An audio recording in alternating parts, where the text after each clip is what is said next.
I guess it makes sense, but I would be afraid if we now all focus on the inner development goals and we don't have tangible targets that we want to achieve in terms of people out of poverty or carbon emission reductions. I'm not sure if that's going to help the planet. This is a podcast called Walk, Talk, Listen. An attempt to connect people and make this world a bit better by sharing opinions and experiences based on the belief that everyone's perspective is true, albeit partial.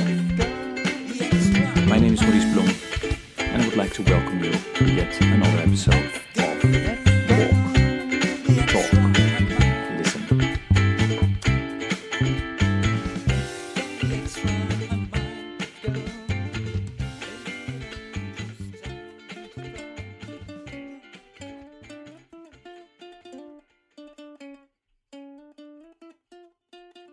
Good day, everybody. This is another episode of the podcast Walk, Talk, Listen. And as always, I'm delighted with today's guest to introduce yourself. Lieselotte, please go ahead. Yes. Thanks so much, Maurice, for having me. My name is Lieselotte Heederik. I come from the Netherlands. But to make life easier, you can just call me Lisa. It's a bit shorter. And yeah, that's it in short. And the co-founder and director of a social enterprise called Nazava water filters. And this is really it's going to be a very interesting talk for me because we just found out, right, that we have been together actually for a period of time in Indonesia. You are still based in Indonesia, in Bandung, where it's the birthplace of my dad. Although he grew up in Jakarta, Batavia at that time.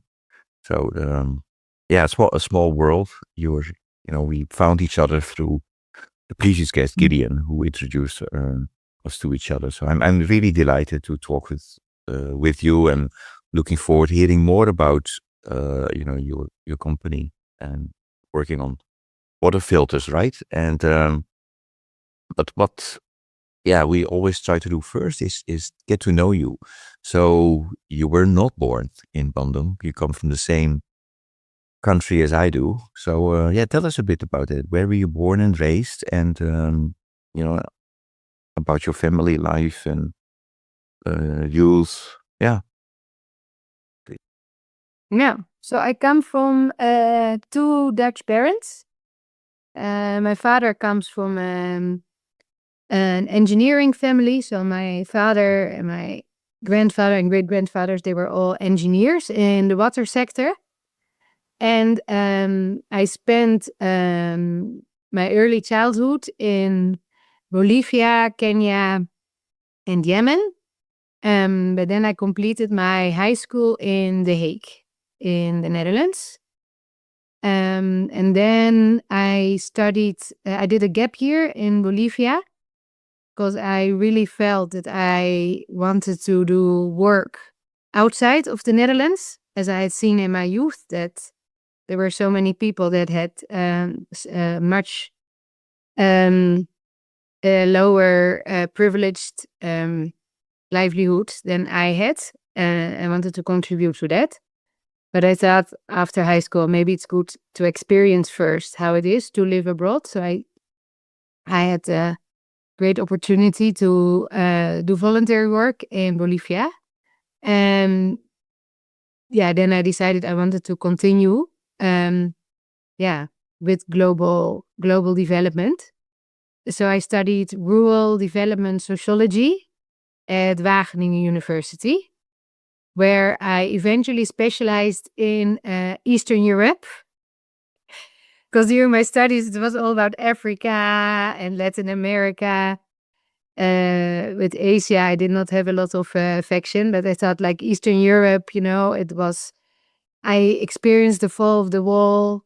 I was really intrigued by, the democracy and then, the economic transition from a planned economy to a market-based economy. So most of my time and studies I spent on Eastern Europe. And then for my final thesis, I worked on microcredit in Bosnia and empowerment of rural mothers. And can and then it was I Yeah? would like to take you a little bit back about your life. So because your parents, were working in different parts of the world, right? So did you go to international schools or did you have homeschooling? How was that? And do you have any siblings? Because I'm always Yeah, I have two okay. So younger. because then I'm always interested. Did they decide to go into this field as well? No, that's the interesting thing. Yeah. So in Kenya, I went to a Dutch primary school. And then Bolivia, it was just still it was kindergarten. And then in Yemen, I went to an international school, which I really, really enjoyed. But I'm the oldest daughter. I have two younger sisters, which are 4 and 2 years younger. But they are not as intrigued by these global problems as I am, so to say. Yeah. So yeah, I really got this maybe this third culture kid syndrome, or So are I they really still in the like. Netherlands then? Okay. Yeah, they live in the Netherlands. They were very happy in Yeah. the Netherlands. That's kind of interesting because you see that sometimes happening in terms of the children either, then continue living in the same way as their parents did, or they don't want to move because they didn't like the fact probably that they had to make new friends. And they say, well, we settle ourselves somewhere and we stay there. Is that kind of what happened also with your siblings, or were there other reasons for it that they did not,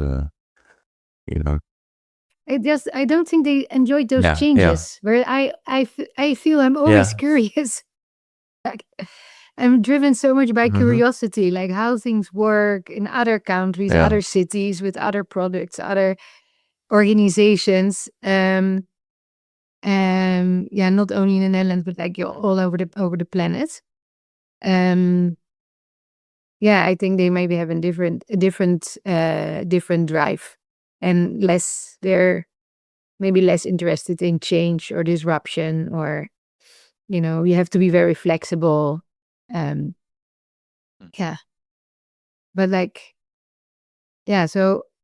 my father was an engineer working in water. He was a hydrologist, so he looked for water in Yemen and Kenya. He worked on irrigation in Bolivia and Egypt. But I would have never thought that I would end up exactly in the same sector as him, because I was quite rebellious as a teenager. Wanted to do things my own way and differently. But now now he would have been much older, but I could have met, and sometimes I still meet colleagues of him at conferences and whatnot, and our worlds have completely completely gone together.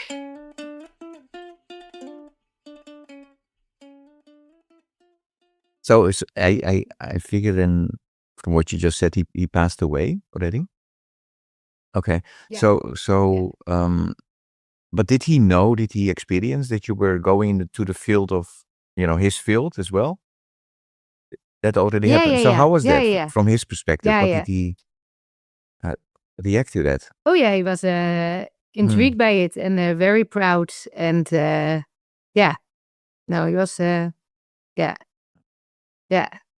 very proud. Nice. Yeah. Okay, so you got a specialization in Eastern Europe. So what happened then?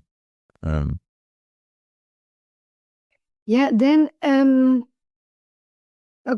I had to do this training to apply for jobs, because when I graduated in 2004, there were not a lot of jobs in the Netherlands for in the development sector. So I did an extra master's. It's called the postdoc in advanced development studies at Nijmegen University. And part of that was that you had to write application letters and like how to, present yourself in an application. And then I had to do this assignment, and I was just looking like if there's anything that would match my background. And then funny enough, I saw a vacancy that they were looking for a rural development sociologist.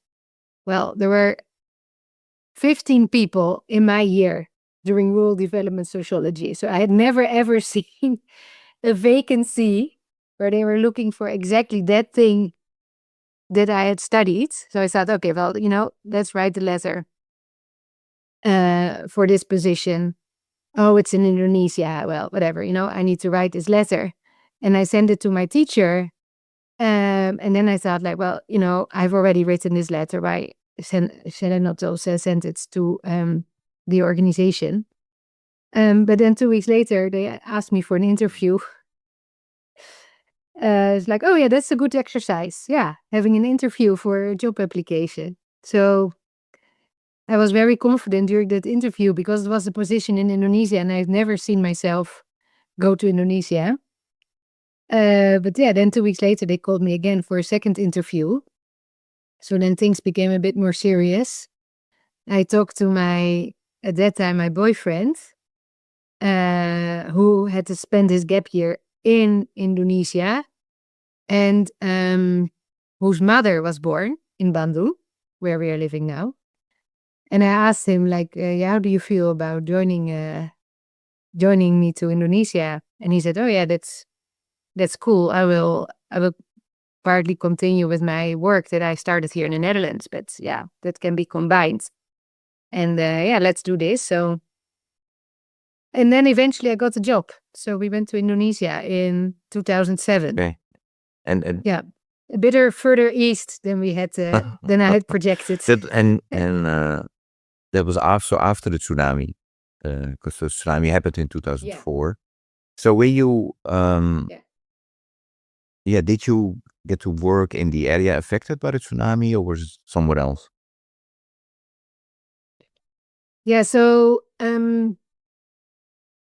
like when I came early 2007, which is like two and a couple of months later, lots of the reconstruction work had already started or was still going on. There were still a couple of locations where people were living in temporary shelters. What you could still see in Banda Aceh after the tsunami were like big boats that were washed inwards, like 5 kilometers.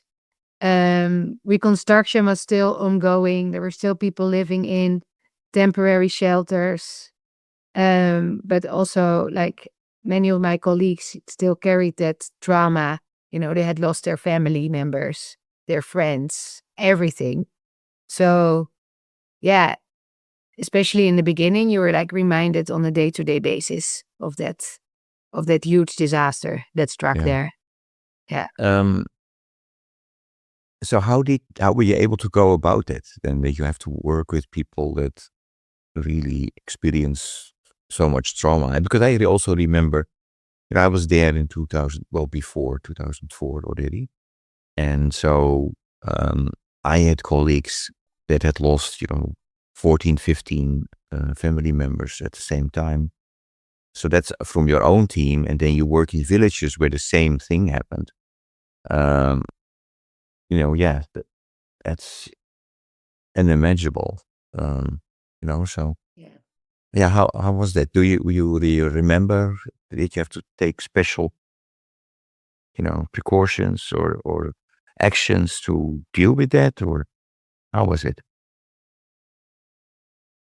You just try to see if people want to talk about it, and if they are, willing to talk about it, and you try to understand like what they have been through, how they cope with that, provide the listening ear. Yeah.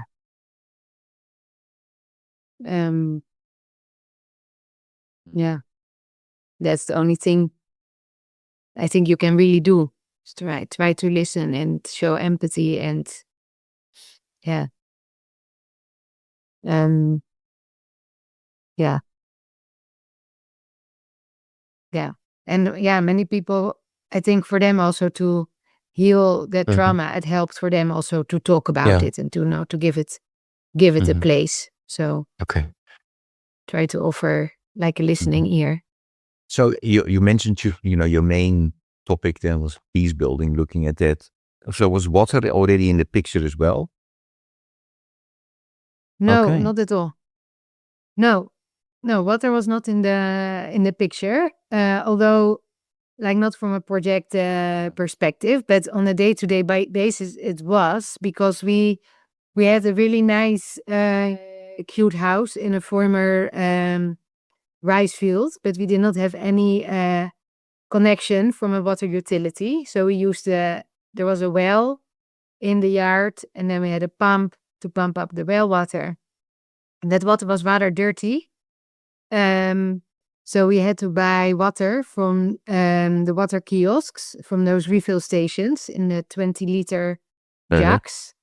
And almost weekly we would read in the newspaper that tests had shown that water was actually contaminated. So then we still had to boil that water. And we come from the Netherlands, where we are so spoiled with our drinking water. You can go to any train station, bus station, any school.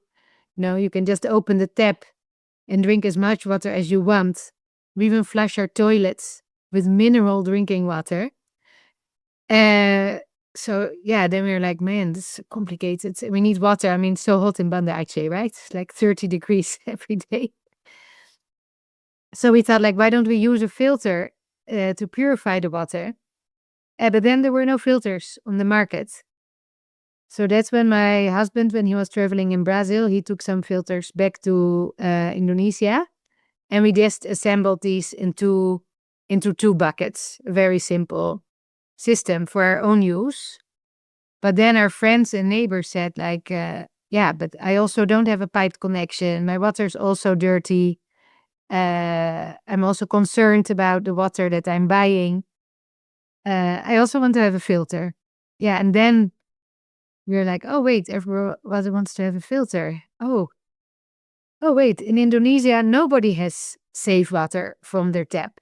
Oh, Indonesia has 260 million people. Okay, wow.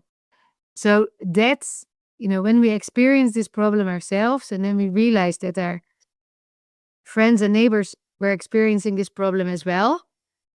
And then we also realized that it are really the lower income households in rural areas that suffer the most of the lack of safe water, as typically they have to boil their water either on wood, so you need to spend a lot of time looking for fuel wood, making the fire, etc. We thought, like, okay, what if we can develop a water filter that would empower lower income mothers to purify their water? So that is when, after my contract ended, we decided to invest our savings and start with Nazava water filters.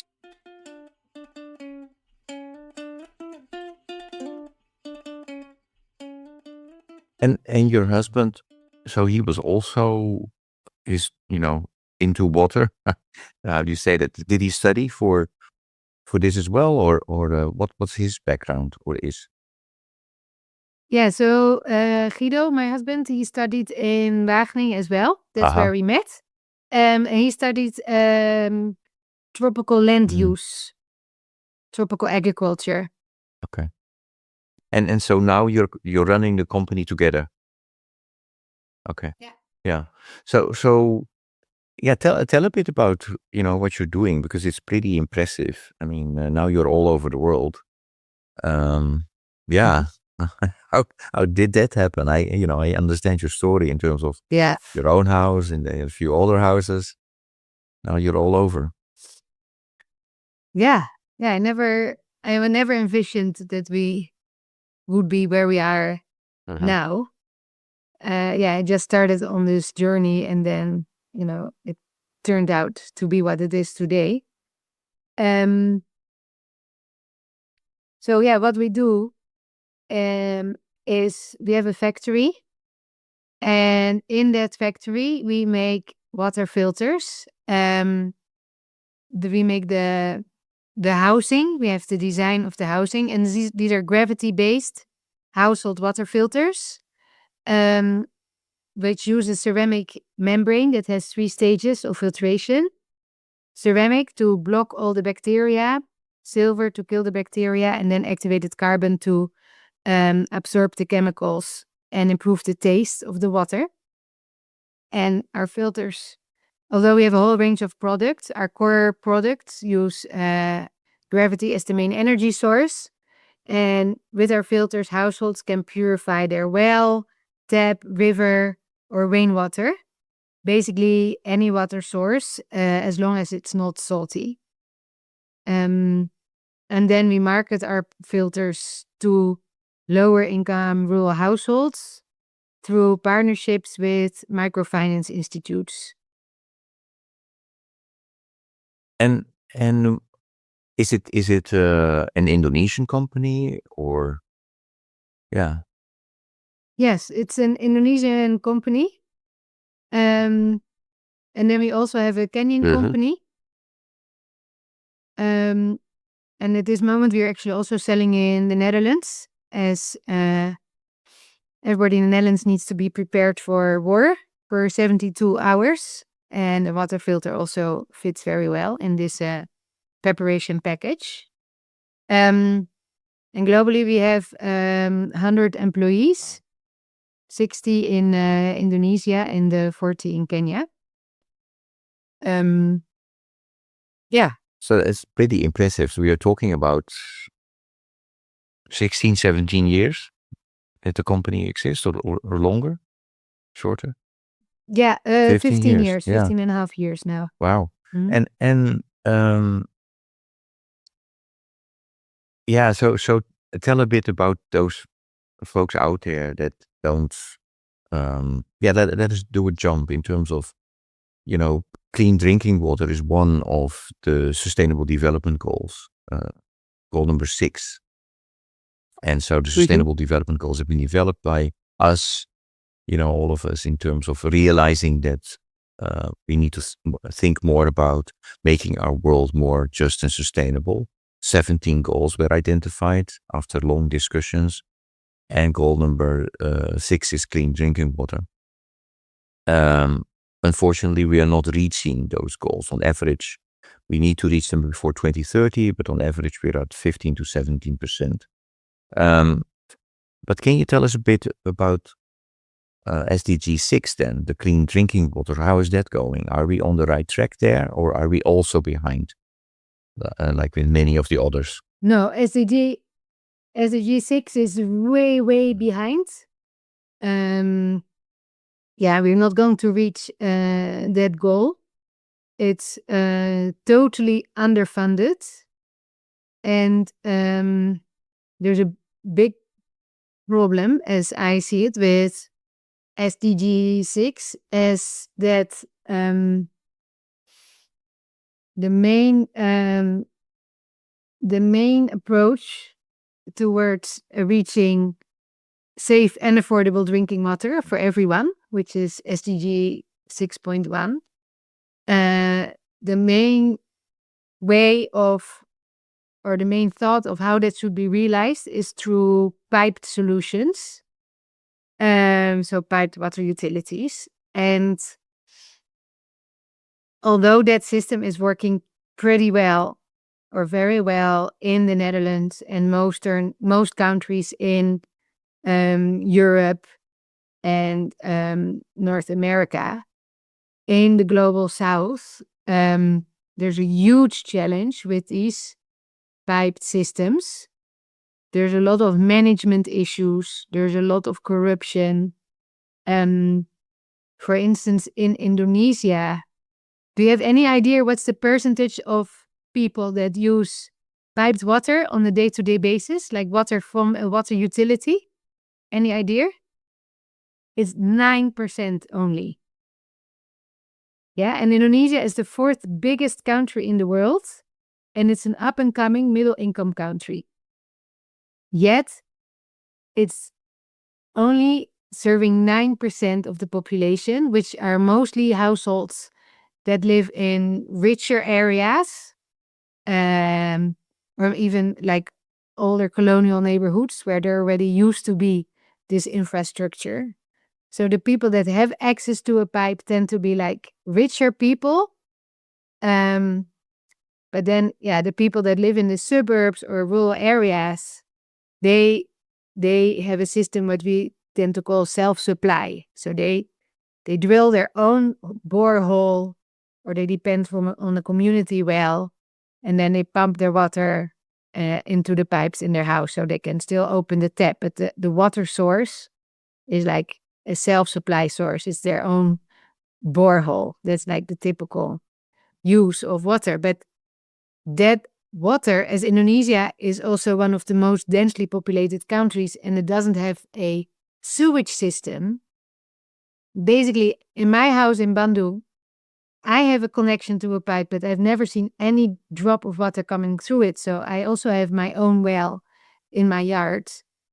But I don't really know where the septic tank of my neighbors is. But as the population density is so high, basically everybody's just pumping up the water of the septic tank, of their neighbors. So all that, you can't guarantee that water of these boreholes is actually safe for consumption. So that's the big challenge. And then, for instance, in Kenya, in Nairobi, water utilities have like between 40 to 50% non-revenue water, which means that like 40% of the water that they have been treating is leaking away or is illegally pumped, but it's not being paid for. So it's very difficult to run a business if you have like 40% loss every day. So in my point of view, there's a challenge in reaching SDG 6 because there's such a focus towards piped solutions, as it's a bit different from the energy sector where in the water sector, access to safe water is considered considered a human right and a public responsibility. But as I see in Indonesia and in Kenya, public authorities cannot do it alone. And there's a role for the private sector to come up with, more affordable, efficient solutions to close that gap for SDG 6. But so there are a lot of challenges with SDG 6. Like water is considered very public. Then the way to supply water and treat water is also mostly through water utilities that really struggle with transparency, maintenance, water quality, water supply, corruption. And then there's also, lack of funding, to reach everybody with safe and affordable drinking water in the next 5 years. So that are a bit of the challenges that I see.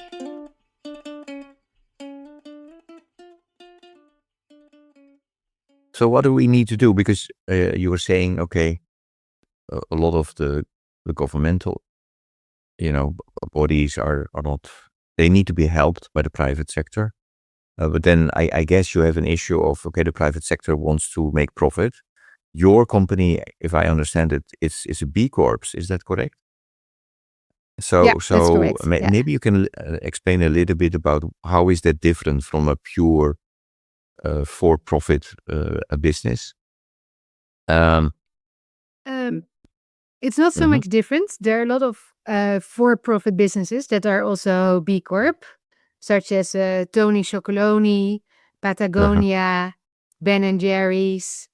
But we are for-profit social enterprise because when we started, I had worked in the NGO sector and I had to write a lot of reports.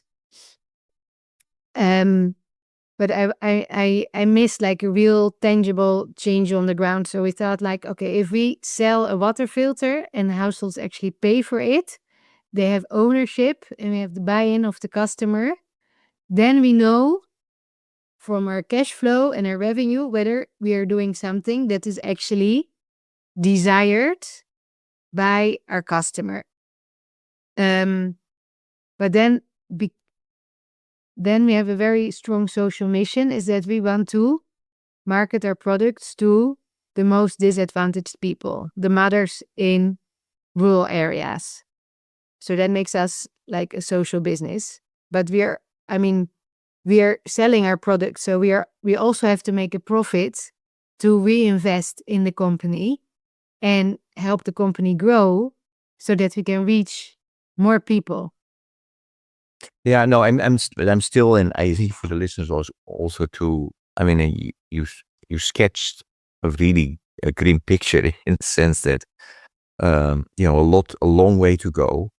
It cannot be done by one sector. There are different activities necessary.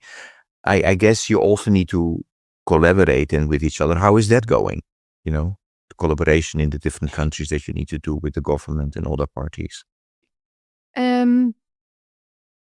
Yeah, that differs a lot between Indonesia and Kenya. But what I see that works best is to start working with the government at the local level.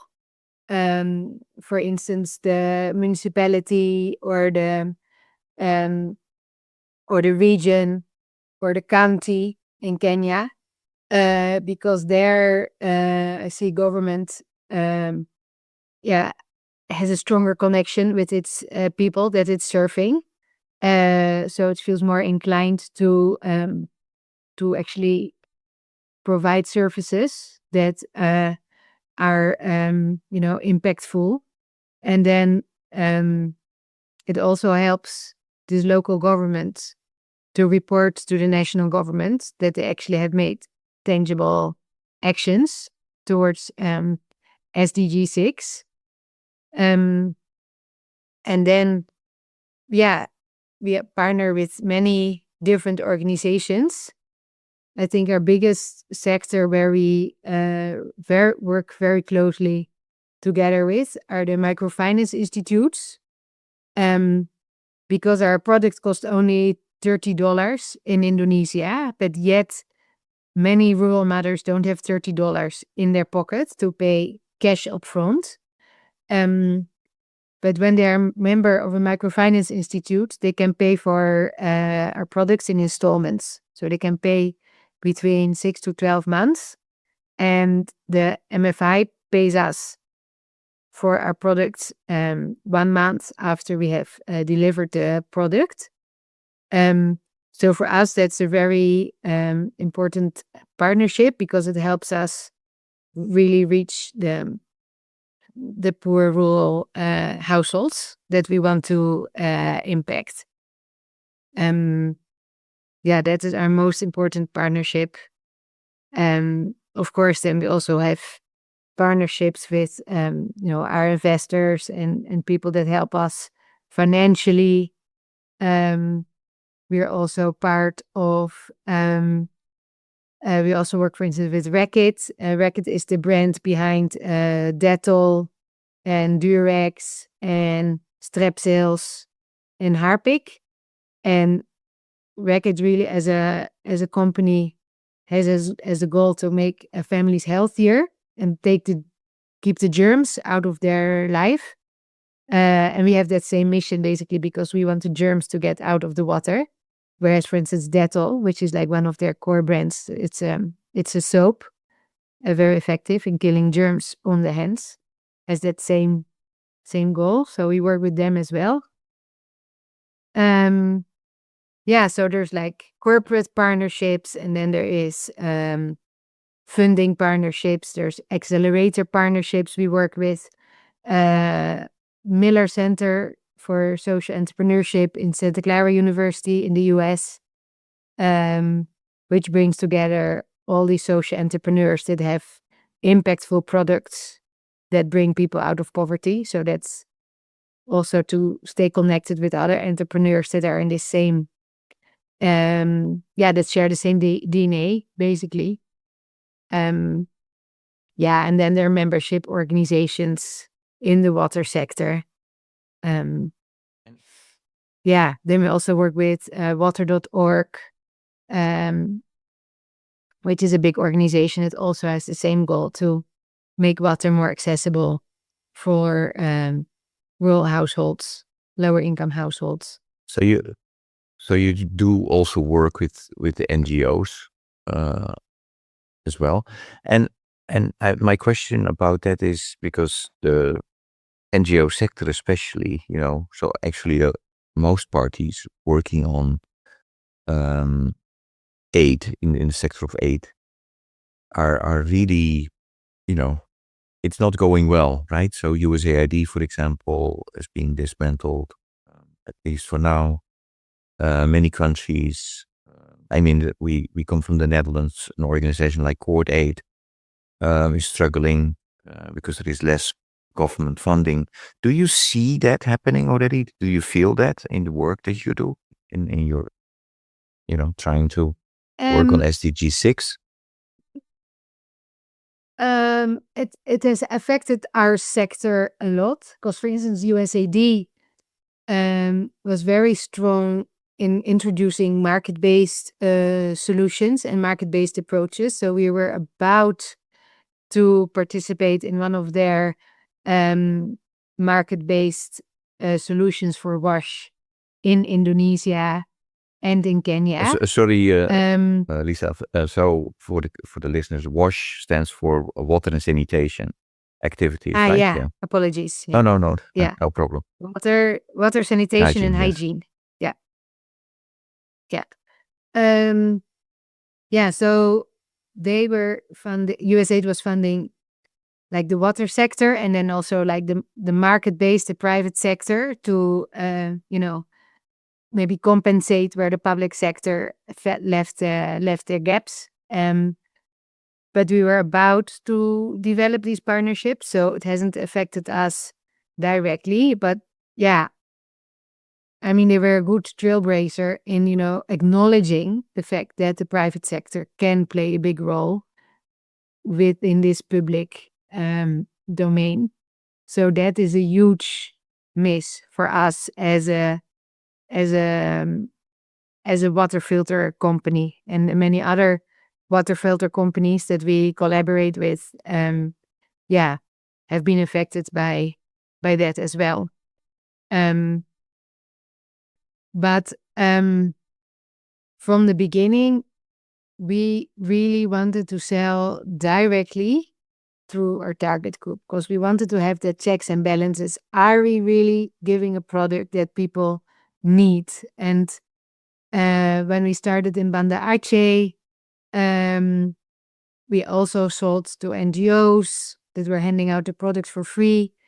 And then depending on the NGO, but then sometimes we would come back and do an evaluation and check in on the customers, and then it turned out they were not using the product or they didn't understand how to use it. So we saw, like, for, to reach long-term impact and sustainability, depending on NGOs that hand out the products for free, that's probably not giving, that long-lasting change that we want to envision. That being said, we collaborate with UNICEF, for instance. We have shipped filters to the Ukraine.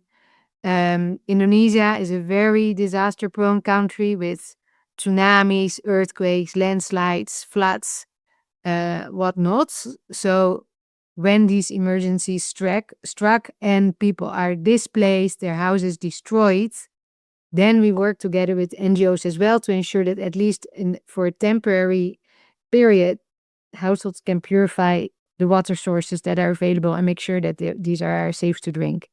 But it's like only 30% of our revenue that comes from these partnerships. Fascinating.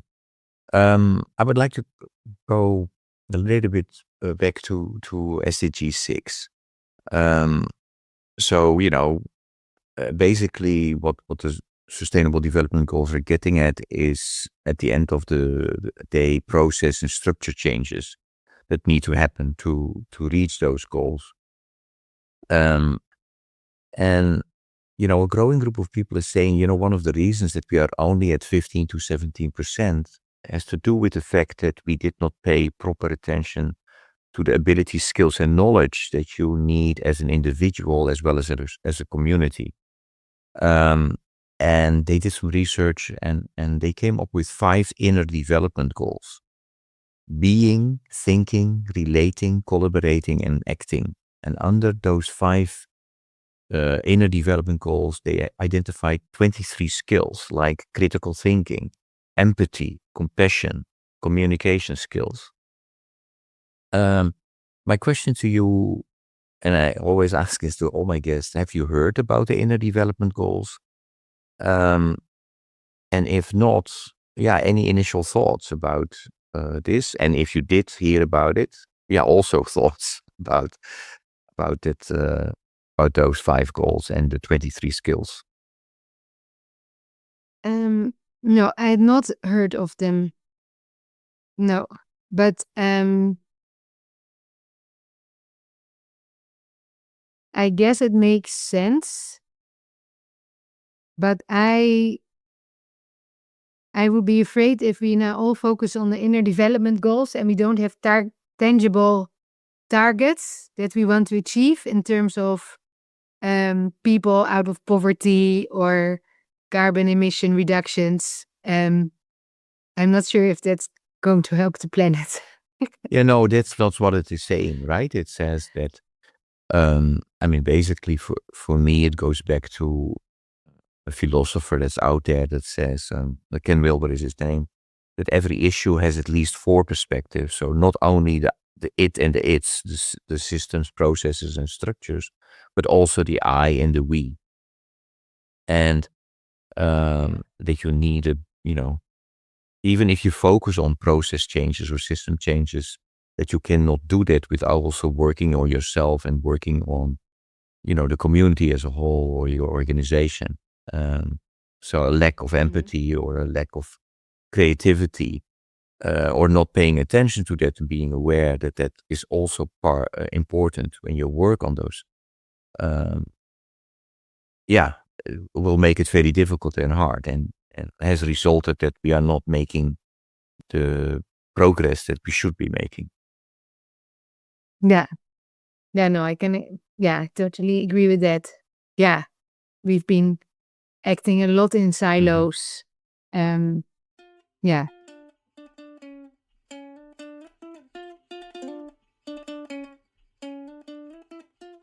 Well, you know that this particular podcast is a spin-off of a 100-mile walk that I started to do in 2012. Mostly I've walked in the US, but I also walked 1 year in Indonesia, in Jakarta, West Timor, and East Timor.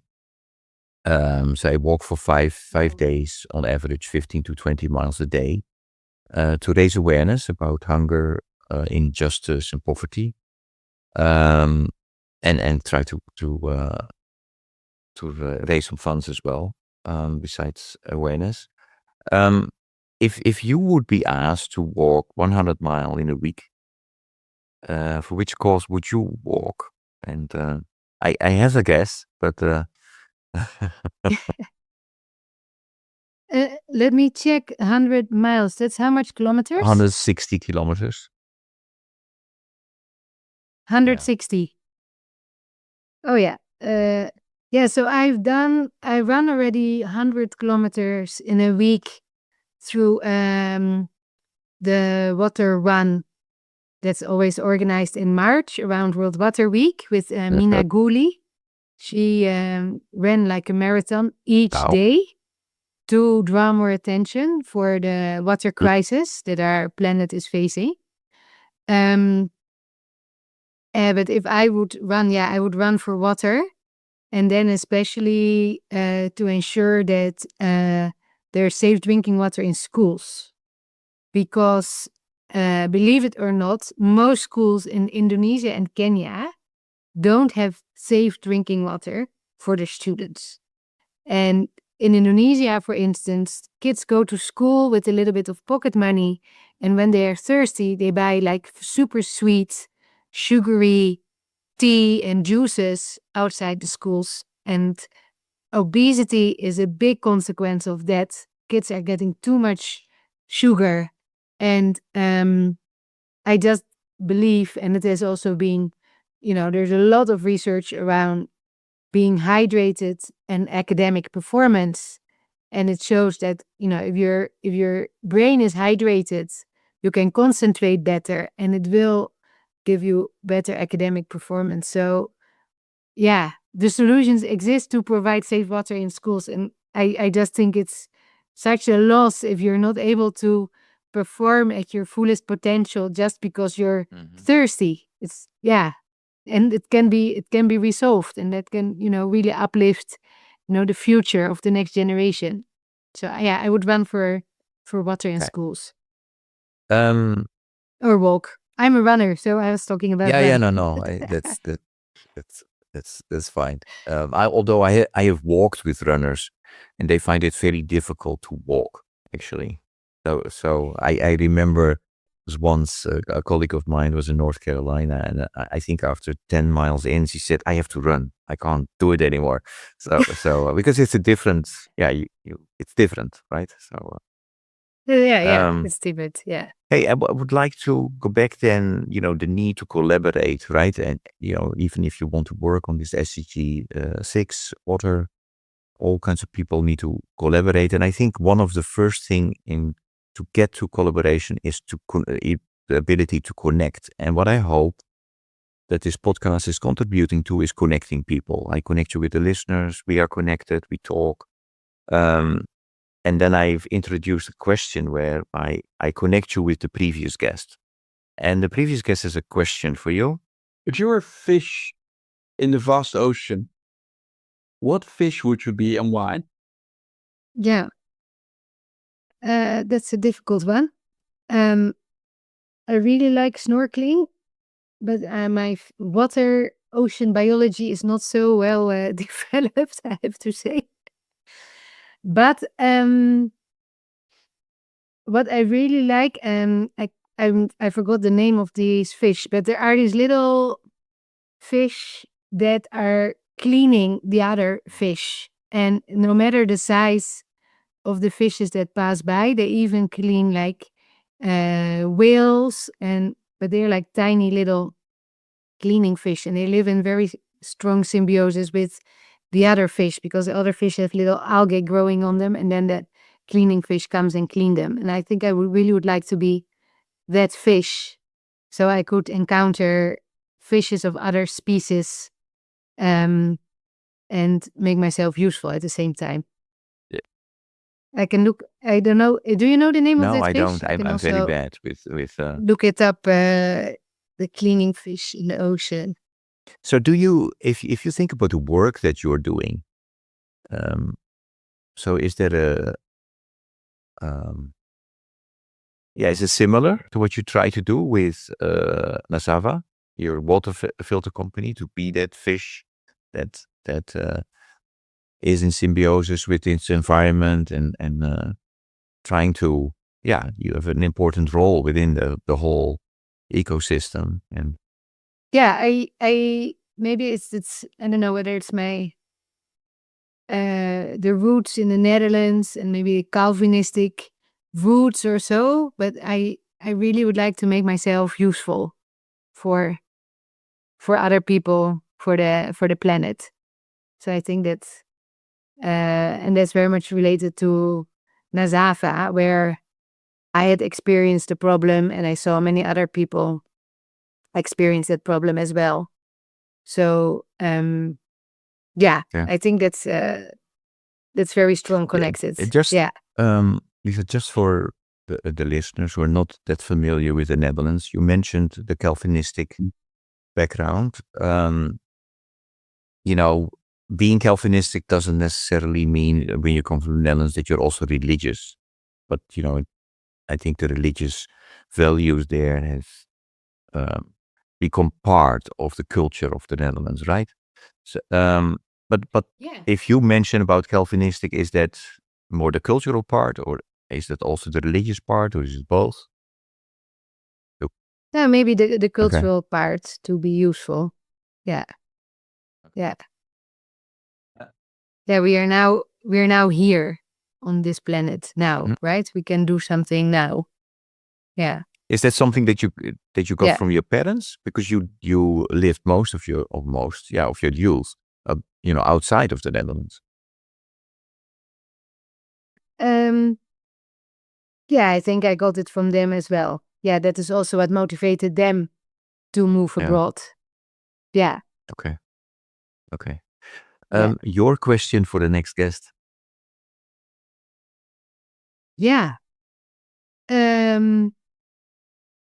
What does water mean to you? How do you relate to water? Cool. Interesting. Okay, so I'm looking forward to hearing the answer on about that. Music is very important to me, so I always have a question about music, and most people, I told you already in advance, find this the most difficult question. But if I ask you to come up with a piece of music or a song that best embodies what you are about for a big part, which song or piece of music would that be, and why? I really like Shakira, and It's Time for Africa. That time, I remember it was the World Cup. We were in Banda Aceh. We were watching this soccer. Every time we would hear that music, I was pregnant. And that song just has such a, pick up your socks, and it's the battle. It's your time to rise and shine. It's very, live the moment. You're now in the field. Everybody's watching. I don't know. It gives this. Yeah, it's so motivating, and the beat is so good, and yeah, and then still, it's still time for Africa. It's still such an such an underdeveloped continent, and there's so much struggling going on there. So I really resonate well with that song from Shakira. Okay. Yeah. Great. No, and that's not part of the playlist as yet. We made a playlist.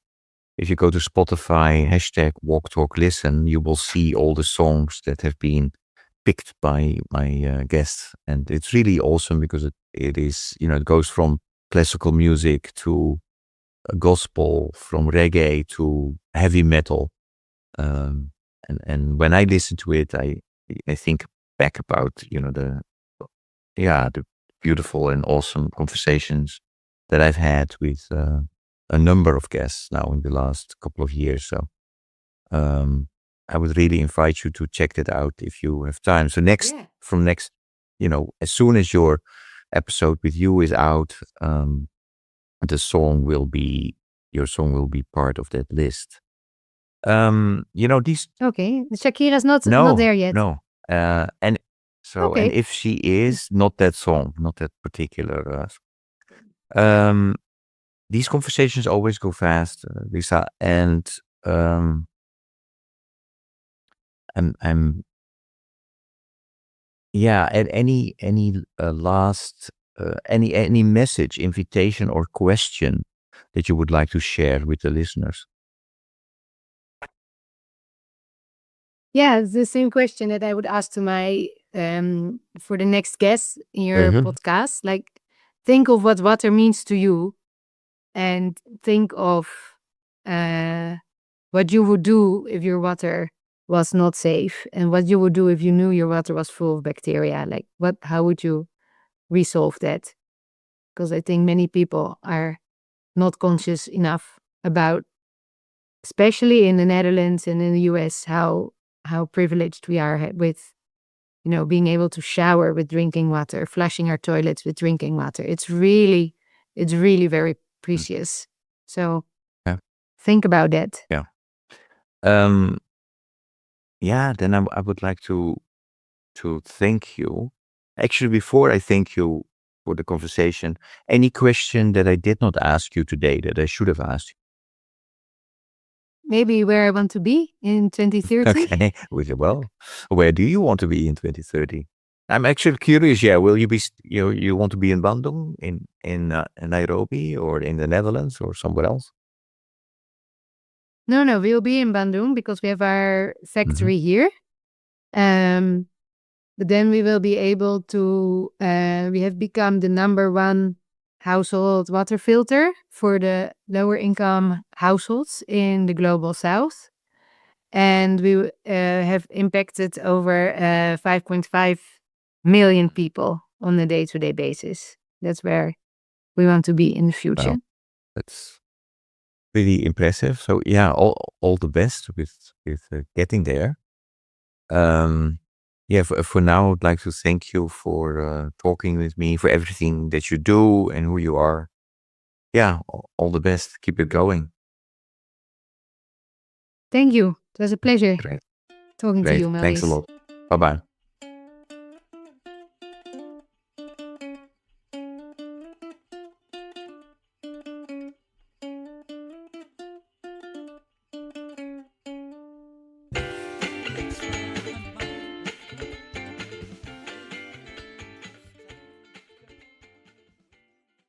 Thank you for listening to Walk, Talk, Listen.